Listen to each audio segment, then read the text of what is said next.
তামোলপুৰ সমষ্টিৰ এটা বাই ইলেকশ্যন হৈ আছে গতিকে বাই ইলেকশ্যন মানে হোৱাৰ ক্ষেত্ৰত মানে ক্যান্ডিডেটবিলাকে অভিযোগ প্ৰতি অভিযোগ আৰু বিভিন্ন পাৰ্টিবিলাকে তেনেকুৱা কথা কয়ে আৰু মই হেতু কন্টিনিউ পূজা চলি আছে লক্ষী পূজা চলি আছে আৰু হেতু এটা বাই ইলেকশ্যনৰ ঢৌ পূজা হলিও ইলেকশ্যনৰ কথা তামোলপুৰ সমষ্টিত চলি আছে তো মই তামোলপুৰ সমষ্টিক আপোনাৰ কি কয় ভোটাৰ হয় গতিকে ভোটাৰ হিচাপে মোৰ লগতো তেনেকুৱা ধৰণৰ বিভিন্ন সময়ত মত বিনিময়বিলাক চলি থাকে সবে কথা পাৰি কিন্তু মইতো স্পিকাৰ হোৱা হেতুকে কোনো কেম্পেইন কৰিব নোৱাৰো গতিকে মোৰ কথাটো হ'ল কি আজি যিবিলাক পাৰ্টি তেওঁলোকেতো লাগি আছে কিন্তু মইও ভোটাৰ হিচাপে মইও বিচাৰো যে ইয়াত মানে কি কয় এই ভোটৰ ক্ষেত্ৰত এজ এ ভোটাৰ হিচাপে মোৰ বিচাৰটো মোৰ চিন্তাধাৰাটো মই নিজৰ মতে লম আৰু নিজৰ মতে মই ব্যক্ত কৰিম কোনবা যদি মোৰ লগত কথা পাতে বা বিভিন্ন ধৰণৰ কথা এটো চলি থাকিব তাত ভয়ৰ কিবাৰ কোনো কথা নাই ভয়টো একোই নাই যে নিৰ্বাচনটো সৰকাৰি পক্ষকে দিব মানে আপোনাৰ জলেন দেইমাৰিকে দিব কাৰণ তামোলপুৰৰ ৰাইজে আজিৰ নিচিনা কই মানে যেটো সমগ্ৰ তামোলপুৰ অঞ্চলৰ যেটো উন্নয়ন সেই উন্নয়নৰ যেটো আভাস হেতু আগতে পোৱা নাছিলে এটা তামোলপুৰখন জিলা হল তামোলপুৰত আপোনাৰ পাগলাদিয়াৰ দুখন দলং তামোলপুৰৰ মেডিকেল কলেজ আৰু তামোলপুৰৰ কচুবাৰীৰ পৰা নাওকাটা হয় টংলালৈকে 4 লেনৰ মানে ৰাস্তা আৰু বিভিন্ন সৰু সৰুৰ কথাটো ক'বলৈ নাযাওঁ হেতু তামোলপুৰৰ ৰাজ্যৰ কাৰণে যথেষ্ট উৎপলিত মানে হোৱা এটা বিষয় আৰু ইয়াৰ পিছত তামোলপুৰ আজি নতুন ৰূপ লৈছে আৰু সেইবিলাক ৰূপায়ণ কৰিবলৈ কন্টিনিউছলি কাম কৰিব লাগে তেতিয়া হলে আজি ডক্টৰ হিমন্ত বিশ্ব শৰ্মা ডাঙৰীয়া বা প্ৰমোদ বড়ো ডাঙৰীয়া তেওঁলোকক উৎসাহিত কৰিব লাগিব তামোলপুৰত কাম কৰিবলৈ গতিকে হেতুৰ কাৰণে হিমন্ত বিশ্ব শৰ্মা ডাঙৰীয়া যেটো অনুৰোধ কৰিছে তামোলপুৰ ৰাইজে হেতুই লব আৰু কোনোবা তামোলপুৰ অঞ্চলৰ উন্নয়নৰ লগত যাৰ সম্পৰ্ক নাই তামোলপুৰৰ প্ৰতি যাৰ মৰম নাই তামোলপুৰৰ উন্নতি হোৱাটো যিবিলাকে মানে নিবিচাৰে তেনেকুৱা মানুহে মানে উল্টা লাইনত মানে কাম কৰি যাব মোৰ মতেতো গণেশ কছাৰী ডাঙৰীয়া বা অন্যান্য যিবিলাক পাৰ্টি উঠিছে তেওঁলোকে তামোলপুৰত উঠিবই নালাগিছিল সবে এক হৈ পালে উইদাউট কন্টেষ্টত এজনকে পঠাব লাগিছিল তেতিয়া তামাৰ লিডাৰবিলাকক মানে হেৰুৱাই ল'ব খুজিছো লাহে লাহে তেওঁলোকৰ প্ৰতি যেটো শ্ৰদ্ধা থাকিব লাগে এই অভিযোগ প্ৰতি অভিযোগৰ কাৰণে এইবোৰ কমি আহি আছে গতিকে এইটো এটা বাই ইলেকশ্যন গতিকে বাই ইলেকশ্যনত ৰাইজে উন্নয়নহে বিচাৰে আৰু উন্নয়ন যদি বিচাৰে সৰকাৰৰ লগতে ৰাইজে থাকিব বিচাৰে কাৰণ ইলেকশ্যনৰ নেক্সট দিনৰ পৰাই তামোলপুৰ উন্নয়নৰ কাৰণে সৰকাৰৰ ওচৰলৈ যাব লাগিব এগৰাকী প্ৰাক্তন বিধায়কে কৈছে যে বিশ্বজিৎ দৈমাৰী ডাঙৰীয়াই বিটিচিৰ চিফ হ'বলৈ আহি এতিয়া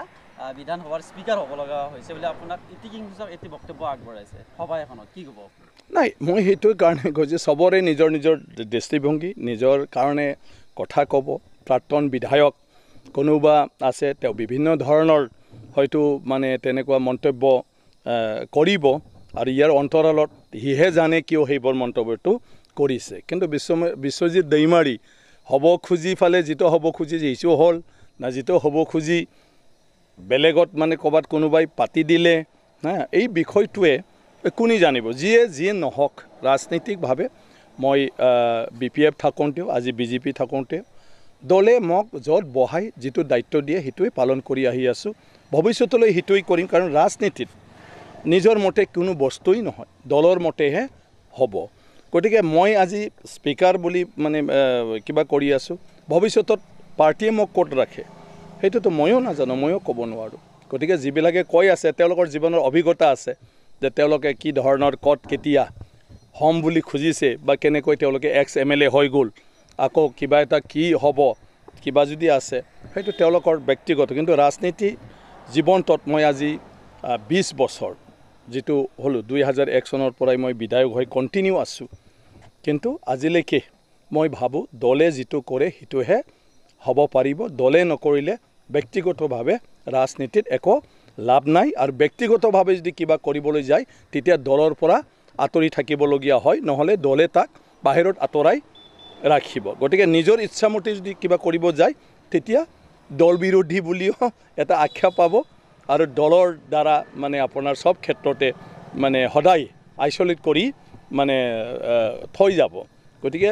সেইটোৰ কাৰণে মোৰ দলে যি কৰে আৰু দলে আজি স্পিকাৰ দিছে মই সন্তুষ্ট আৰু স্পিকাৰ হোৱা হেতুকে যি এটা আশা দলে দিছে সেইটো মই পূৰণ কৰিবলৈ মানে যত্ন ল'ম কেণ্ডিডেটেই হওক তেনেকুৱা ধৰণৰ কিছুমান এনে মানুহে ভাল পোৱা লেকচাৰ দিবই এতিয়া আপুনি কোনটোত ক'ব যে গণেশ কছাৰীয়ে কি দিব পাৰিব তামোলপুৰত যেটো হিমন্ত বিশ্ব শৰ্মা ডাঙৰীয়াই জিলা দিলে যেটো হিমন্ত বিশ্ব শৰ্মা ডাঙৰীয়াই পাগলাৰ দলং যেটো হিমন্ত বিশ্ব শৰ্মাই আজি মেডিকেল কলেজ আৰু প্ৰমোদ বড়ো ডাঙৰীয়া যেটো ফৰলেন ৰাস্তা যেটো কৰিবলৈ গৈ আছে গতিকে গণেশ কছাৰী ডাঙৰীয়াটো মই উমুক দিম বুলি ক'ব নোৱাৰে কাৰণ গণেশ কছাৰী ডাঙৰীয়াৰ আগতেও নাই পিছতো নাই আৰু এইবাৰ গণেশ কছাৰী ডাঙৰীয়া BPF আৰু হাগ্ৰামাৰো বিৰোধিতা কৰিলে কাৰণ হাগ্ৰামা ডাঙৰীয়াই কৈছিলে যে তামোলপুৰত তেওঁলোকে প্ৰাৰ্থিত্ব নিদিয়ে আজিলৈকেও হাগ্ৰামা ডাঙৰীয়াই কোৱা নাই যে তামোলপুৰত মানে কাকবা ছাপৰ্ট কৰিব লাগে বুলি আজিলৈকেও গণেশক ছাপৰ্ট কৰিব লাগে বুলিও মানে কোৱা নাই গতিকে তেওঁৰতো যদি লগত হাগ্ৰামাও নাই তেতিয়াহ'লে গণেশ কছাৰীয়ে তামোলপুৰ সমষ্টিত কি কৰিব আৰু যিখিনি তাৰ লগত ঘূৰিছে এইখিনিৰ ভৱিষ্যতটোও মানে গণেশ কছাৰী ডাঙৰ দায়িত্ব ল'ব নোৱাৰে বৰঞ্চ এই ইলেকশ্যনৰ হাৰাৰ পিছত গণেশ কছাৰীয়ে যিবিলাকে কষ্ট কৰিছে তেওঁলোকে ক'ব মই আৰু ৰাজনীতিত নকৰোঁ মোৰ তাত আৰু আহি থাকিব নালাগে আপোনালোকে এইটো চাই থাকিলে হ'ল যিসকলে আজি গণেশ কছাৰী ডাঙৰীয়াৰ লগত খুব কষ্ট কৰি ফালে দৌৰি আছে ইলেকশ্যনৰ কাউণ্টিঙৰ পিছত যেতিয়া গণেশ কছাৰী হাৰি যাব গণেশ কছাৰী তেওঁলোকক ক'ব যে মই আৰু ৰাজনীতি নকৰোঁ গতিকে আপোনালোকে আৰু আজিৰ পৰা মোৰ তাত আহিব নালাগে এই মানুহখিনিৰো সেই অৱস্থা হ'ব তেখেতৰ লগত ঘূৰাখিনিও স্যাৰ অসমৰ এটা বৰ্তমান সময় এটা প্ৰধান হেৰি হৈ আছে যে বৰাকখনক লৈ এটা বিতৰ্ক চলি আছে অসমৰ পৰা বৰাকখন বিভাজন কৰা বুলি এজন মানে সাহিত্যিকেও কৈছে এই ক্ষেত্ৰত আপোনাৰ মন্তব্য কি হ'ব নহয় এইবিলাক বিষয়বিলাক মানে কিছুমান মানুহে তেনেকুৱা ধৰণৰ বহুলভাৱে চিন্তা নকৰি এনে কিবা এটা দেখিলে কিবা এটা মন্তব্য দি দিয়ে কিন্তু সেইবিলাক বিষয়টো ইমান সহজ নহয় আৰু বৰাগৰ যিটো ঘটনাক লৈ পেলাই কৈ আছে ইয়াত এটা দুটা দুষ্কৃতি মানুহৰ এটা কাৰ্য গতিকে এজন দুজনৰ কাৰণে এটা জাতি নচলে এটা অঞ্চল নচলে গতিকে অসমখন যিবিলাকে কৈছে তেওঁলোকে শক্তিশালী হৈ থকাটো বিচাৰে নে নিবিচাৰে অসমৰ গোটেই বাসিন্দা অসমৰ নাগৰিক একেলগে হৈ পেলাই অসমখন আগবঢ়াই লৈ যাব লাগে কিন্তু এতিয়া কোনোবা দুষ্কৃতি আৰু কিবা মানে দগ কৰিলে বা ইচ্ছাকৃতভাৱে ঘৃণনীয় কাম কৰিলে তো সেই দুষ্কৃতিটো মা দেউতাক যদি দোষী সাব্যস্ত কৰে তেওঁৰ আপোনাৰ জাতিটোক যদি দোষী সাব্যস্ত কৰিব খোজে আৰু অঞ্চল এটাটোকে যদি ক'ব খোজে তেতিয়াতো অসমৰ কেতিয়াও হয়তো ভালৰ আপোনাৰ মানে নিদৰ্শন হ'ব নোৱাৰে গতিকে মই ভাবোঁ এইবোৰ কিছুমান মানুহৰ নিজস্ব এটা সেইটো লৈ ফালে ফিলিংছ কিন্তু সেইটো লৈ আমাৰ সমাজত কি কয় বাহিৰৰ পৰা আজি আনিবলগীয়া হয় তো তেল গেছ এইবিলাক তো বাহিৰৰ যিটো মূল্য এই মূল্যটোৰ ওপৰত আমাৰ মূল্যটো নিৰ্ভৰ হ'ব গতিকে সেইটোৰ ক্ষেত্ৰত যদি সেইটো আমাৰ দৈনন্দিন জীৱনটোত অতিকৈ আৱশ্যকীয় যদি পৰে তেতিয়াহ'লে সেইটো যাহাতে আমাৰ জনসাধাৰণে ফেচ কৰিব নালাগে নাগৰিকে ফেচ কৰিব নালাগে তাৰ কাৰণে অল্টাৰনেটিভ যিটো বস্তুত আমাৰ নাগৰিকে নহ'লেও চলে এতিয়া তেল নহ'লেও আপোনালোকে এতিয়া বাইক চলাই আছে তেল নহ'লে আপোনালোকে ৰিপৰ্টাৰ হিচাপে দৌৰা দৌৰি কৰি কাম কৰিব নোৱাৰে আপোনালোকে যদি ভাবে যে লাগিলে এসাঁজ খাম কিন্তু মটৰচাইকেলত তেল থাকিব লাগিব তেতিয়াহে আমি কাম কৰিব পাৰোঁ তাৰ কাৰণে তেলৰ দামটো কমিব লাগিব যদি সেইটো হয় তেতিয়া তেলৰ যিটো মূল্যত কিনিব লাগে এইটোতো ক'বাত নহয় ক'বাত মেকআপ কৰিব লাগিব আৰু সেইকাৰণে আমাৰ দেশখনৰ অৰ্থনৈতিক ব্যৱস্থাৰ ক্ষেত্ৰখনত সেইকাৰণে টেক্স নহ'লে চৰকাৰ চলিব নোৱাৰে টেক্সেহে আমাৰ ৰাস্তা বনায় টেক্সে স্কুল বনায় টেক্সে ইউনিভাৰ্চিটি বনায় টেক্সে মেডিকেল কলেজ বনায় টেক্সে দৈনন্দিন জীৱনটোত দুখীয়া মানুহক আজি যিখিনি দিছে সেইটো হ'ল চব টেক্সৰ ওপৰত গতিকে আজি তেলৰ ওপৰত যিটো টেক্স কিবা কিবি মিলাই ফালে সেইটো ৰেট হৈছে সেইটো ক'বাত নহয় ক'বাত মিলাব লাগিব নহ'লে দেশখন অৰ্থনীতিৰ ক্ষেত্ৰত পিছ পৰি যাব সেইটো সম্পৰ্কতহে মই কৈছিলোঁ যে আমাৰ জেনেৰেলি আগে পিছেও তেনেকুৱা অতি আৱশ্যকীয় বস্তুতকৈ যিটো নহ'লেও মানুহ চলে তাৰ টেক্সটো বঢ়াই দিয়া হয় আৰু তাতে মই মদৰ কথাটো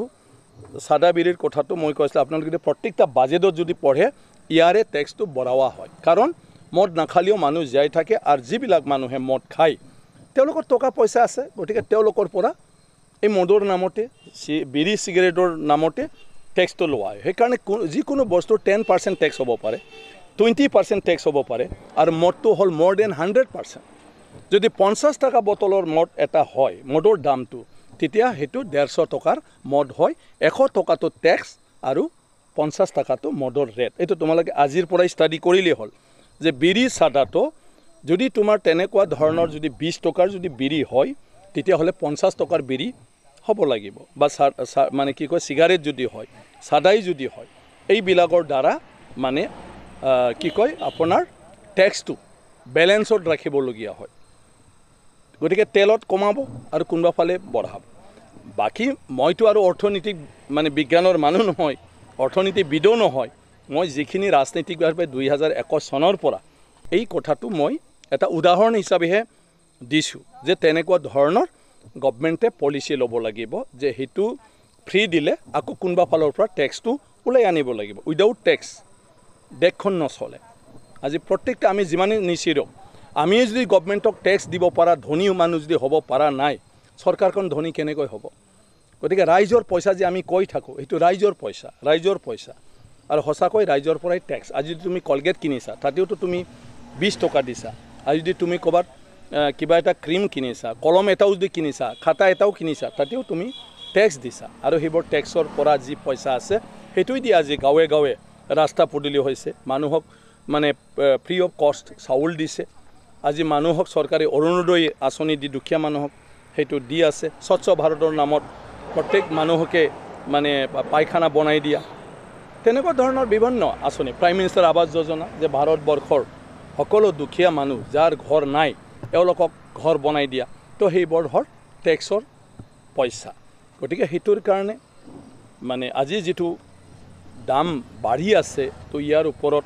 প্ৰধানমন্ত্ৰী ডাঙৰীয়াই অলৰেডি ব্যৱস্থা লৈ আছে প্ৰত্যেকটা ৰাজ্যৰ লগত কনচাল্ট কৰিছে আৰু মই ভাবোঁ আমাৰ অসমখনতো এই নিৰ্বাচন প্ৰক্ৰিয়া শেষ হোৱাৰ পিছত মূল্যবৃদ্ধিৰ ওপৰত মুখ্যমন্ত্ৰী ডাঙৰীয়াই অলৰেডি মানে চাম বুলি কৈছে সবটো আৰু কেনেকৈ মিলাই ফালে সকাহ দিব পাৰে সাধাৰণ মানুহৰ দৈনন্দিন জীৱনত যাতে কষ্ট নহয় এই মূল্যবৃদ্ধিটোৱে ইয়াৰ এটা পলিচি লোৱাৰ কাৰণে তেখেতে অলৰেডি মানে কৈ আছে গতিকে মই ভাবোঁ কম দিনৰ ভিতৰত এইটো নিয়ন্ত্ৰণলৈ আনিব পাৰিব মানে ডাইৰেক্টলি মানুহে সেইটো ফেচ কৰিব নালাগিব স্যাৰ সেইদিনা মুখ্যমন্ত্ৰী ডাঙৰীয়াই কৈছে ঔবাৰীৰ সভাখনত কৈছে যে তেওঁ যিখিনি ৰেচনৰ দোকানী আছে তেওঁলোকে যদি চাউল কাটি আছে তেতিয়াহ'লে তেওঁলোকক জেললৈ প্ৰেৰণ কৰিব কিন্তু গুৰুত্বপূৰ্ণ বিষয় হ'ল যিখিনি আমাৰ সমবায় সমিতিসমূহ এই সমবায় সমিতিসমূহৰ অভিযোগ মতে তেওঁলোকে এতিয়াও কেৰিং চাৰ্জটোৱে পোৱা নাই গভৰ্ণমেণ্টৰ ঘৰৰ পৰা বহু টকা পাবলগীয়া আছে তেনে ক্ষেত্ৰত তেওঁলোকে চাউলবোৰ কাটি থকা বুলি কয় ইয়াৰ ওপৰত কি ক'ব নহয় ছাৰ মানে চাউলটো তেওঁলোকতো কাটাৰ পাৰ্মিশ্যনটো দিয়া নাই গভৰ্ণমেণ্টৰ আইনৰ নিয়মৰ মাজতহে যাব গতিকে কি কয় যিটো চাৰ্জিং লৈছে এইটো জনসাধাৰণক হাৰাশাস্তি দিয়া গতিকে যদি জনসাধাৰণে হাৰাশাস্তি বুলি ভবা নাই তেতিয়াতো আপোনাৰ কমপ্লেইন বা অবজেকশ্যনৰ কথাটো নাহে গতিকে সেইটোতো তেওঁলোকৰ কথা গতিকে তেওঁলোকৰ চৰকাৰৰ ওচৰত যাব লাগিব আজি তেওঁলোকে ক'ব লাগিব যে আমাৰ কি কয় কেৰিয়াং মানে চাৰ্জবিলাক আমি ইমান দিনৰ পৰা পোৱা নাই তো কেৰিয়াং চাৰ্জ যদি পোৱা নাই তাতেওতো কোনোবা নহয় কোনোবা বিষয়াৰ জড়িত থাকিব পাৰে গভৰ্ণমেণ্টৰ এটা পলিচিৰ আধাৰত হোৱা এটা আঁচনি সেই আঁচনিৰ এটা নিয়মেই আছে যে কেৰিয়াঙৰ পৰা আৰম্ভ কৰি সব হেৰাল কৰ গতিকে সেইটো এতিয়া মুখ্যমন্ত্ৰী ডাঙৰীয়াই যি কৈছে তেনেকুৱা ধৰণৰ ওপৰত একশ্যন ল'লেহে আচল বস্তুটো উলিয়াব গতিকে সবে অভিযোগ দিব লাগে চৰকাৰক যদি তেনেকুৱা ধৰণৰ কিবা আছে আৰু যিবিলাক কণ্ট্ৰলৰ মানুহ তেওঁলোকেও অভিযোগ দিয়ক তেওঁলোকৰ বিষয়াই আজি মুখ্যমন্ত্ৰীটো জানিব লাগিব যে তেওঁলোকৰ মানে যিটো ফুড এণ্ড চিভিল ছাপ্লাই ডিপাৰ্টমেণ্টৰ বিষয়াসকল আছে যে তেওঁলোকে কি কয় এই কথাটো মুখ্যমন্ত্ৰীক জনাব লাগিব আৰু তেওঁলোকেও তেওঁলোকৰ ওপৰত এগেইনষ্টত এটা কমপ্লেইন দিব লাগিব তেতিয়া গভৰ্ণমেণ্টে ইনকুৱাৰী কৰিব ইমিডিয়েট একশ্যন ল'ব আৰু তেতিয়া গোটেইখিনি সমস্যা সমাধান হৈ যাব কিন্তু তেওঁ এইটো যদি চাইলেণ্ট থাকে তেতিয়াতো হোৱা বুলি ক'ব আৰু মই শুনিছোঁ যে 20 টকাবিলাক আপোনাৰ ৰিচিপ্ট দি ফালেও ৰখা হৈছে এইটো আৰু কোনো গোপন নহয় আৰু যে যেটো আপোনালোকে কৈছে যে আমাৰ কেৰিং চাৰ্জ কিবা কিবি এইটো হোৱা নাই সেইকাৰণে 20 টাকা ৰিচিপ্টও দি দিছে বুজি লুকাই ৰাখা নাই সেইটো সঁচা কথা কিন্তু মই কৈছোঁ ইয়াৰ মাজতে এতিয়া মই দেখিছোঁ ষ্টেজতে মুখ্যমন্ত্ৰী ডাঙৰীয়াই নিৰ্দেশ দিছে বিভাগীয় মন্ত্ৰী ৰঞ্জিত দাস ডাঙৰীয়াক গতিকে তেখেতে এতিয়া ইমিডিয়েটলি কণ্ট্ৰলাৰবিলাকৰ লগত যদি বহিছে মই ভাবোঁ আপোনালোকে যদি আজি বা কালিৰ ভিতৰত সোধে নিশ্চয় ইয়াৰ ওপৰত এটা মানে কিবাটো পাই যাব মানে এতিয়ালৈকে কি হ'ল কাৰণ মুখ্যমন্ত্ৰী মই কোৱা দেখিছোঁ ছ'চিয়েল মিডিয়াত যে গোটেই কণ্ট্ৰলাৰক মাতি ফালে এই বিষয়ত কথা পাতি পেলাই শেষ কৰিব তেতিয়া কণ্ট্ৰলাৰে ডেফিনেটলি ৰঞ্জিত দাস ডাঙৰীয়াক তেওঁলোকৰ সেই কিবা নোপোৱা আপোনালোকে যে ক'লে কেৰিং চাৰ্জৰ পইচা নোপোৱা কিবা নোপোৱা এইবিলাক বিষয়ত ক'ব আৰু সেই হিচাপে বিভাগীয় কৰ্তৃপক্ষক ৰঞ্জিত দাস ডাঙৰীয়াই এইটোৰ বিষয়ত মানে তেওঁ মানে কিবাটো কি কয় উত্তৰটো বিচাৰিব গতিকে ক'ত কিহৰ কাৰণে হ'ল কাৰণ এই গোটেই বস্তুটোৰ কেৰিং চাৰ্জটো নিদিয়াৰ মানে সিদ্ধান্ত কোনে ল'ব পাৰে যেটো সেন্ট্ৰেল গভৰ্নমেন্টৰ এই আপোনাৰ মানে 5 টকীয়া বা বিনা পইচাৰ যিখিনি চাউল হেতু হ'ল সেন্ট্ৰেল গভৰ্নমেন্টৰ ইয়াত গোটেইটো আছে কন্ট্ৰোলাৰৰ মানে কমিশন লিখে ইয়াত ইনক্লুড আছে গতিকে হেতু ওলাই পৰিব কেলেংকাৰী জড়িত হৈ থাকিব পাৰে কোনটো কেৰিং চাৰ্জৰ নামত এটা বৃহৎ কেলেংকাৰী সংঘটিত ডেফিনেটলি মই কিয় কৈছো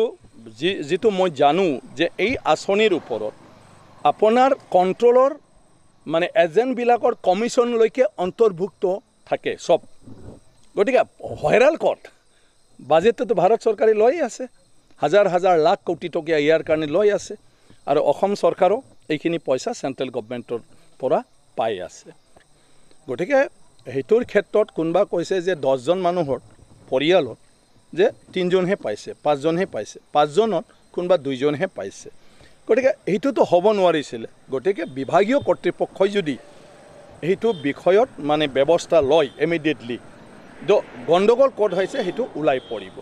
আৰু এইটো লগে লগে ৰেগুলাৰ কৰিব পাৰিব হেতু গভৰ্নমেন্ট অফ ইণ্ডিয়াৰ এছুৰেন্স এইটো অসম চৰকাৰৰ নহয় আৰু প্ৰধানমন্ত্ৰী নৰেন্দ্ৰ মোদী ডাঙৰীয়াৰ হেতু এছুৰেন্সটো কবাত নহয় কবাত কিবা এটা হয় থাকিব পাৰে সেইকাৰণে মুখ্যমন্ত্ৰী ডাঙৰীয়াই মঞ্চতে মন্ত্ৰী ডাঙৰীয়াক নিৰ্দেশ দিছে যে এই বিষয়ত ইমিডিয়েটলি কথা পাতিব লাগে